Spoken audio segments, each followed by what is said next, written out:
ਲਓ ਜੀ, ਵਾਪੜਾ ਸਿਟੀ ਫੈਸਲਾਬਾਦ ਵਾਲਿਆਂ ਨੇ ਗਰੀਬਾਂ ਦੇ ਕਰੋੜਾਂ ਰੁਪਏ ਡਬੋ ਦਿੱਤੇ ਨੇ। फैसलाबादियों वापडा सिटी च इन्वेस्टमेंट ना करो। आपके सामने आज की स्टोरी रख रहे हैं कि वापडा सिटी फेज़ 2 को कॉर्पोरेट डिपार्टमेंट की जानब से सील किया गया। सील क्यों किया गया, सारे हकायक आपके सामने रखते हैं।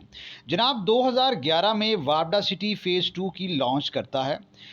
ज़ाहिर आपको पता है कि वापडा सिटी फेज़ 1 कामयाबी से इनकी जानब से एक लग्जरी डेवलपमेंट की गई, तो फेज़ 2 के लिए शहरियों को फ़ाइलें फ़रोख्त की गई। मजमूई तौर पर 9 करोड़ 50 लाख रुपए फ़ाइलें बेचकर इकट्ठा किया गया, जिसमें से 4 करोड़ 27 लाख की जो रकूम है वो फेज़ 2 की जगह फेज़ 1 पे लगा दी गई। ये हम नहीं, ये सारे जो डॉक्यूमेंट चल रहे हैं ये रिवील कर रहे हैं। ज़ाहिर है जिन्होंने प्लाट लिए होते हैं, प्लाटों की फ़ाइलें ली होती हैं, उनको ख़दशा रहता है कि हमारे पैसे डूब ना जाएं। तो इस बहती गंगा में सरकारी मुलाजमीन, तमाम जितने भी शहरी फैसलाबाद के, उनकी जानब से फ़ाइलें ख़रीद ली जाती हैं। सीन ये होता है कि जनाब MS Babar Shahzad builder developers और अलबैद डेवलपर्स की जानब से ज़मीन की ख़रीदारी का गैर कानूनी तौर पर मुआहदा किया गया। ना तो वो मुआहदा जिसे कहते हैं कि सरंजाम तोड़ को पहुंचा, और ना ही शहरियों को बैलेटिंग के हवाले से प्लाट की अलाटमेंट हो सकी। 11 साल गुजर के करोड़ों रुपए की जो जमा पूंजी है वो उठा के फेज़ 2 की फेज़ 1 पे लगा दी गई। यानी कि अगर 9 करोड़ 27 लाख से 50 लाख से ज़ायद की रकम फेज़ 2 के लिए इकट्ठी की गई फ़ाइलों की मद में, उसमें से 4 करोड़ 27 लाख की रकम जो है वो फेज़ 1 पे लगा दी गई, डेवलपमेंट की गई।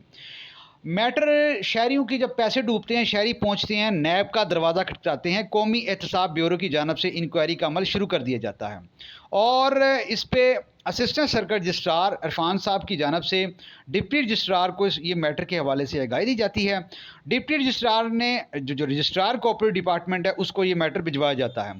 रजिस्ट्रार कॉर्पोरेट ने अपने तमाम तर इख्तियारात का जो इस्तेमाल करते हुए कॉर्पोरेटिव डिपार्टमेंट के वापडा सिटी फेज़ 2 को फौरी तौर पर जो है वो सील किया, और इसके साथ साथ इसकी जो फ़ाइलों की खरीदो फ़रोख्त का मैटर और मामला चल रहा था, और इसके साथ साथ जो गैर कानूनी तौर पर तशहीर की जा रही थी उसको फौरी तौर पर रोक दिया और पाबंदी लगा दी।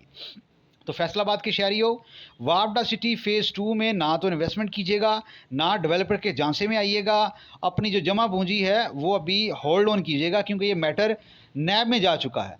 अब सीन ये होता है कि ये जितने भी मगरमच्छ हैं ये अपने पाँव मारते हैं, मैटर चीफ सेक्रेटरी तक पहुंच जाता है कि चीफ सेक्रेटरी तक इन्वॉल्वमेंट है। प्लाटों की खरीदो फरोख्त के मैटर में बड़े बड़े शख्सियात को प्लाट गिफ्ट करने के हवाले से ऑफ़र्स की जाती हैं, कोऑपरेटिव डिपार्टमेंट में ऑफ़र्स की जाती हैं, ऊपर तक ऑफ़र्स की जाती हैं कि किसी न किसी तरीके से इसको इंक्वायरी को बंद किया जाए और इस मैटर को खुलने नहीं दिया जाए। शहरियों को कहा जाता है कि आप खामोश रहें, और वरना ये आपकी रकम डूब जाएगी। शहरी कुछ ना कुछ बहुत ज़्यादा खामोश रहने के बावजूद 11 साल बाद वो नैब में पहुँचे। अभी नैब ने इंक्वायरी की है, और इसके साथ साथ वापडा सिटी फेज़ 2 को सील किया, उसके साथ साथ इसकी जो फ़ाइलों की खरीदो फ़रोख्त उस पर पाबंदी आयद की है। ये गैर कानूनी तशहीर जो की जा रही थी उस पर भी पाबंदी आयद कर दी है। तो मैटर इतना सादा नहीं है। 9 करोड़ 50 लाख की जो रकूम है वो इकट्ठी करके फेज़ 2 की फेज़ 1 पर डेवलपमेंट चार्जेस की मद में लगा दी जाती है, और उसको पूरा DHA वाला माहौल बना दिया जाता है। जबकि फेज़ 2 के जो मुतासरीन हैं वो रो रहे होते हैं कि जनाब हमारी फ़ाइलें दो, फ़ाइलों के लिए जो हमने रकम दी गई है पता नहीं, न जाने बैल्टिंग कब होगी।